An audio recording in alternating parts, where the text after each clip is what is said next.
The Changelings by Helena Nyblom. Once there lived a king and queen who had no children, although they dearly wished for one. At last, one summer, the queen gave birth to a daughter, and the king and queen were indescribably happy. The little princess was christened Bianca Maria. Her eyes were big and blue, her little mouth turned up sweetly, and her skin was as delicate as the petal of a flower. The noblest lady in the land, Countess Esmeralda, was entrusted with the role of governess. But despite being so aristocratic, she was not at all suited to being a governess. She was very old and always sleepy. In daytime, the Countess looked after the infant, and time and again she would nod off, although she always said she was only resting her eyes. At night, 2 nurses slept by the cradle, one on each side, in a big bedchamber. During the day, her cradle was carried to an acacia grove near the palace, where a fountain splashed and the tall trees dropped their white flowers on the princess's coverlet. The air was mild and fresh, and white pigeons flew from their cote to look at the sleeping child. "She is so sweet," they cooed, tripping silently around the cradle. But one day, something terrible happened. Behind the castle, in a thick forest on the mountain, a troll and his wife lived in a cave. Now this troll wife had also just given birth to a little girl, a small baby with keen eyes and matted hair. One day the old troll went to the palace fountain to fetch some water. He padded along so quietly that no one would hear him. Countess Esmeralda was fast asleep in her big easy chair by the cradle, and the pigeons were tripping around the gravel, cooing, "Isn't she lovely?" The troll crept cautiously up to the cradle and looked through the silk curtains at the sleeping child. Then he went home and told his wife all about the little princess. "I have seen the child that I would have liked to have." "You couldn't be the father of that child," said the troll wife, showing all of her green teeth. "A big troll makes a little troll and must be satisfied with that." But all the time now the old troll was thinking about the little princess, until finally it was too much for him. "Wife," he said, "let's steal the royal baby. The old crone who watches her is always snoring. We can easily take the princess and put our troll midge in her place." At first his wife was against it. She was only an ugly old troll, yet she loved her own child. However, at last, she was so tired of his nagging day and night that she pulled the baby troll from its cradle, wrapped it in a rag, and said, "Go along, take your child, but I warn you, don't come back empty-handed." The old troll ran to the acacia grove as fast as he could. The pigeons were tripping around, the acacias were dropping flowers, Countess Esmeralda was snoring softly in her deep chair, and there was the golden cradle. In a trice, the troll ripped off the curtains, snatched the princess, put his troll baby in her place, and then ran faster than a hare up the mountain with his precious bundle. The countess awoke and noticed nothing. She believed the princess was asleep. After a while, the queen came into the grove. She liked to walk there in the mornings to see her baby. Imagine her horror when she leaned over the cradle and found not dearest Bianca Maria, but a little troll bundle staring up at her with small, keen eyes. She cried out, nearly fainting, "Where is my child? This is not the little princess!" Countess Esmeralda started in horror. "Not your majesty's child," she said. "Who else's child could it be? No one has been here, not a soul. I have been here wide awake the whole time." Countess Esmeralda did not mean to lie, for she did not know how often she fell asleep. The king and all his court were summoned, and the royal physician asked for his advice. "A very strange case," he said, "but it will probably pass." He prescribed sweet milk baths and told them to lay the baby on a bed of violets, and then surely it would not be long before she looked the way she did before. The finest cows were bought, and the child was bathed in their warm, creamy milk. The cradle was filled with violets, which smelled heavenly. but the queen did not find the child at all changed. All the court, however, said she looked perfectly sweet and enchanting, until finally the queen too thought the same. Still, every time she actually saw her, she would sigh and think, "This is not my angelic little Bianca Maria." In the meantime, the old troll had run home to his cave with the little princess. "Isn't she sweet?" he asked, opening the shawl. His troll wife threw him a scornful look. "Such a miserable little thing. She looks like a leek, long and thin. But you wanted her, so now you will have to put up with her." They laid the baby in the troll child's cradle, but the pillows and mattress were stuffed with coarse straw and a few thistles. When Bianca Maria felt this hard and prickly bed, she began to cry bitterly. "Why is she crying?" the troll wife asked. But her husband was already running down to a peat bog. There he gathered cotton grass, and then on the mountainside he picked wild thyme. With these he stuffed a new mattress for the cradle, and when everything was soft and fragrant around the little one, she stopped crying and fell quietly asleep. In the castle, the troll princess grew up into a very strange child. She had no troll name. Trolls simply arrive in the world, and their father spits on their neck and says, "Out with you into the world, you little cribble-crabble." And that's all there is to it. But the queen could not bring herself to call the changeling Bianca Maria. She only called her Black Eye, for the troll baby had a pair of flashing black eyes. "Where did our daughter get her strange eyes?" asked the king, staring at the queen. "Yes, who can explain it?" she said, and sighed. Nor was little Black Eye easy to manage. She gave the king and the queen and the whole court trouble. When she didn't get what she wanted, she lay on the floor on her back and kicked her feet in the air and screamed until they had to close the windows to keep her from being heard outside. If she was given a new dress, she found it funny to pour soup all over it, or else to pierce it with a poker and make a big hole. Then she would look out of the corner of her eye at the queen to see how angry she would get. She behaved worst, however, to old Countess Esmeralda. She could not stand the countess, and would sprinkle sand in her hair when she fell asleep in her chair, or hide her shoes in a bush. Sometimes she hid too, and had a wonderful time when the countess woke up from her little nap and could not find her. She would creep behind bush after bush for hours on end, while the old countess tottered about with her cane, trembling and out of breath looking for her. Surprisingly, the king had a soft spot for this obstinate child, which she soon enough took advantage of. Black Eye was not more than 8 years old when one day at the dinner table, after listening to something the king had said, she pulled his beard playfully and cheekily said, "Is that so, old Father King? I suppose some might think so." The queen became quite red and looked at her husband in alarm. But the king put his arm around the little girl's waist and laughed. "You are the worst child in the whole world."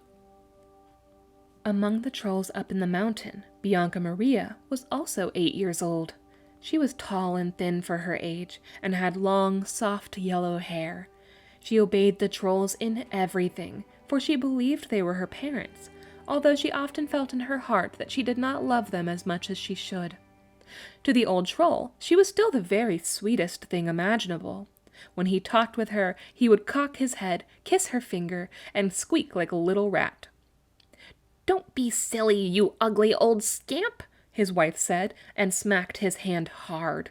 She had no soft spot for the king's daughter. Indeed, it annoyed her that Bianca Maria was always so mild and obliging, and said yes to everything she asked her to do.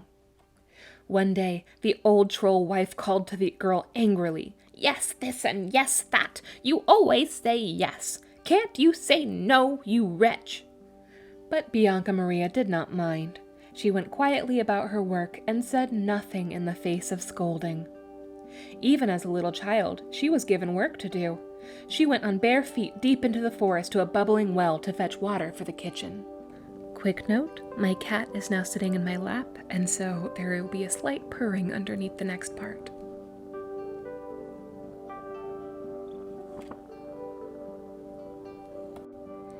In In the forest, birches rustled in such a friendly way, and the pines murmured so courteously that Bianca Maria made all the trees her friends.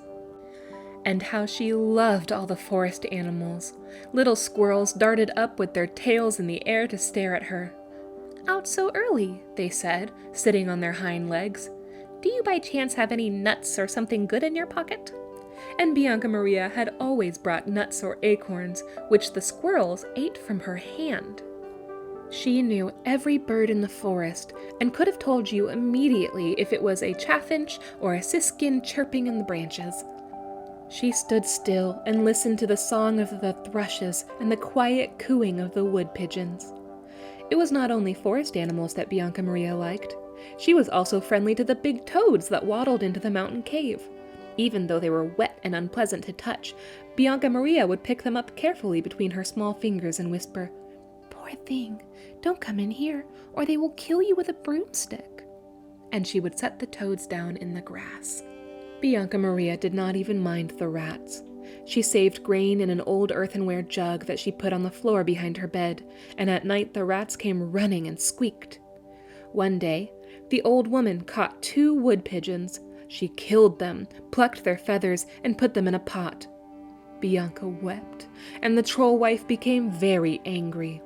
"Well, I never," she cried, "to howl over a couple of miserable pigeons.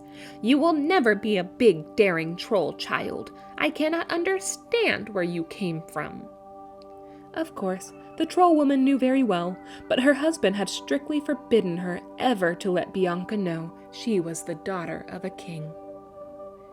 Years passed, and before long the 2 girls were each 17 years old. The troll princess had become strangely handsome. She was not tall, but she was slim and striking, and her raven black hair fell in waves and curls about her face. Her big black eyes would probably have been beautiful had they ever expressed a little friendliness or kindness, but instead they stared crossly at everyone. When she was angry, her eyes flamed, and people were afraid to look at them. And when she was pleased, they seemed to express ridicule and scorn. She looked down on everyone, and the older she grew, the meaner she became. She boxed the servants' ears and stuck pins into her maid when she was being dressed. If Countess Esmeralda dared to scold her, she would reply, "Why should I listen to you? You are too old. Sit still and go to sleep in your chair and leave me alone. I am going to do exactly as I like." And so she had all her own way. Sometimes she did not want to get up, so spent the whole day with a blanket pulled around her ears. If someone tiptoed in her room to see if she was awake, she would shout, "Get out of here and leave me alone." Sometimes she rose before sunrise, while the mist still covered the meadows and the morning star was still in the sky. She would walk to the stable, wake the groom by pulling his hair, make him saddle the wildest horse, and ride out alone. "I don't want a lout like you at my heels," she told the groom as she swung into the saddle. She galloped so fast, she swept through the forest like a whirlwind. As she rode, she hallooed and shouted so loudly that all the hares and foxes and deer and squirrels fled before her. One day, the troll princess came home so wet and red in the face from her headstrong ride that the king asked her earnestly to be more careful. At this, she became so angry that she cracked a large mirror with the handle of her riding crop. The broken glass rained down like icicles, and the king paled and left the room. Neither he nor the queen could manage her, so they decided to marry her off as soon as possible. "Perhaps she will be a better wife than a daughter," said the king, though the queen herself doubted it. They chose the noblest and handsomest young duke in the realm to be her husband. He was enormously flattered to be betrothed to the king's only daughter, so he did not ask questions, only bowed deeply and said, "My most humble thanks." The princess found the young duke handsome, and she was so sweet and mild in his presence that he thought she was an angel. In time, preparations began for the wedding. It was not long, however, before she began to show her true character. The young duke was amazed. He had never expected to see a princess slap her servants and cuff the ears of her ladies-in-waiting, and one day she even stuck her tongue at old Countess Esmeralda in front of him. "Princess," he said with dismay, his eyes flashed angrily. But Black Eye turned on him and said, "A princess is permitted to do as she likes. And don't pull a long face. Remember, I am of better birth than you." She became more and more capricious before the young duke. Sometimes she turned her back on him and said, "Go away, I can't bear the sound of your voice." At other times, she found 1,000 faults with him. If they were riding together, it amused her to gallop so fast that he could not possibly keep up. She would wait for him at the castle gate and laugh as he returned. "Poor boy, haven't you ever ridden a horse before?" The next day, butter wouldn't melt in her mouth, and she would say to him, "Little sweetheart, darling, handsome, charming duke's child," and flash her black eyes at him. "You are like a honeycomb, and I could eat you up," and she would open her mouth as if she wanted to bite him.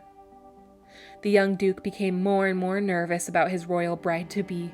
He would have liked to run away, but his father would not permit it. "Even if she were the meanest old troll witch," the father said, "it is a rare honor to be chosen as the bridegroom of the princess. She is, after all, the king's daughter." By now, Bianca had also grown into a young maiden, and one day the old troll said to his wife, "It is time to present our daughter at the troll court. I am very proud of her, and want all the trolls to see what a beautiful daughter we have. Let us hope they don't realize that you stole her, for she looks no more like you or me than a wood pigeon resembles a toad." But the old troll was firm, and one midsummer evening they took Bianca deep into the forest to a big mountain cave where the king of the trolls lived and was holding a great ball. The cave was so crowded and smelled so pungently of trolls that Bianca stepped back from the entrance. But the troll woman gave her a shove and said, "Don't be coy now. Show a little troll sense."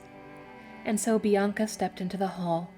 The king and queen sat on thrones at the back of the cave, decked out with so much glitter and gold that they could hardly move.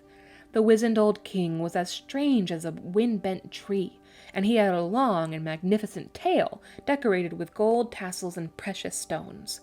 The queen looked a little like a large toad. Their only son, the thin, spindly crown prince of the trolls, stood next to the throne. When he saw Bianca, he smiled and showed 2 rows of pointed yellow teeth. Trolls of all sizes and shapes stood along the walls. Some were furry as bear cubs, others were pale and miserable looking, and some had the bulging eyes of a fish. There were trolls transparent as green glass, and others that had no heads but spoke from their stomachs. Yet all were in high spirits. They laughed and shouted and made as much noise as a cat fight at night. And then the music began. The musicians could not be seen. That would not have been considered elegant, but you could hear them just the same. Trumpets blew and drums rolled, and the shrill notes of the flutes rang through the air like the pangs of a toothache. It was absolutely magnificent. At first, the trolls danced quietly, but it was not long before they all began to jump up and down, do somersaults, or wiggle as wildly as snakes. They thumped about in such a jumble that Bianca could hardly tell one troll from another. Suddenly, the crown prince came towards her, bowed deeply, and asked her to dance. He began to jump and leap like a grasshopper, flapping his big troll ears and grinning to show his teeth. Bianca turned cold with fear. The mountain cave became warmer and warmer, and soon she felt so dizzy she sank to the floor in a faint. "Wake up!" shouted her troll mother, splashing water on her face. "Think how happy you will be. If you became the crown prince's bride, one day you will be queen of all the trolls in the forest." Indeed, the crown prince of the trolls had fallen head over heels in love with Bianca, and before the summer was out, their wedding was set to take place. You can imagine how sad this made Bianca. She had no fancy notions about herself, and becoming the wife of the troll crown prince and living in a horrible cave with such a monster was too terrible to think of. From that day on, Bianca thought only of ways to escape. The troll princess felt the same way. She was tired of her fiancé, the Duke, and he was more afraid of her than ever. When he had introduced her to his noble parents, she had yawned so loudly at table, then danced so wildly in the evening, kicking her legs in the air and letting out shrill hunting calls, that the Duke and Duchess were very angry. Black Eye herself was so bored with them that she decided then and there never to marry into this noble family that stared at her whenever she moved and was embarrassed by her every whim. She wanted to go out into the wide world and discover new and exciting things, far from the king and queen in the royal court. Her wedding day was set for the middle of August, the same day that Bianca was to become the bride of the troll prince. Early that morning, when the grass was still covered with dew, both girls slipped into the forest. By chance, they passed close to each other in a grove of hazel bushes. Bianca heard something rustle in the grove and thought, "It is a fox sneaking through." The troll princess stood still and listened and thought, "It is a wood pigeon fluttering there." Yet, they did not meet. Bianca followed the road until she came to the acacias in the palace garden where the trolls had stolen her. The queen was standing by the fountain, watching the splashing water, but her thoughts were far away. She was remembering her dear, sweet little Bianca Maria as a baby, and what a happy mother she had been then. Suddenly, before the queen stood a girl so like herself at 17 that she uttered a cry of surprise, and Bianca realized almost at the same time that this was her own mother holding open her arms to her. "My own Bianca Maria," said the queen. Bianca threw herself into the queen's arms, and for the first time knew what it was like to be hugged to a mother's heart. Then she told the queen of her life among the trolls, and the queen realized what had happened. But they could no longer ask old Countess Esmeralda about it, for she slept too deeply now for snoring. She had died some weeks ago. Yet neither the king nor anyone else could doubt that Bianca was the queen's own daughter. She resembled the queen down to her fingertips and delicate ears. In the forest, Black Eye came to the cave of the old troll. The old troll mother was chopping hard green wood, and she swore terribly as she did so. The troll girl burst out laughing. "That's right," she called. "When you don't like something, just say so." The troll mother looked up and caught sight of the girl. Immediately she realized it was her own daughter. "My own wild baby," she cried, holding out her arms. Lovingly, the troll mother began to rumple the girl's hair. "See here," she said suddenly. "Here is the twisted little curl no human being can comb straight. Isn't it so?" And the girl laughed, for she remembered all the trouble they had gone to at the palace to try to comb this one little twisted tuft of hair that lay hidden under all the rest. "Let me kiss you, my chick," said the troll mother, giving her daughter a hearty smack. So it came about that the young duke took Bianca as his bride at the same time as the troll girl married the troll prince, so that she would one day be queen of all the trolls. Both weddings were celebrated with great magnificence. That evening, as Bianca and her bridegroom rode through the forest to the duke's castle, they saw a large fire burning deep among the trees. Smoke and sparks whirled into the night sky, and wild cries and shouts rent the air. They rode on, out into open countryside, and behind them the fire slowly died down and the sparks disappeared. But high in the sky, millions of stars shone on, never to be extinguished. At the castle, the Duke lifted his young bride from the saddle and walked hand in hand with her towards their life together. And that was The Changelings by Helena Nyblom. This was from an illustrated treasury of Swedish folk and fairy tales with illustrations by John Bauer. If you enjoyed this, please consider subscribing, like this video, and comment what other stories you think I should read. I hope you all have a wonderful day. Bye!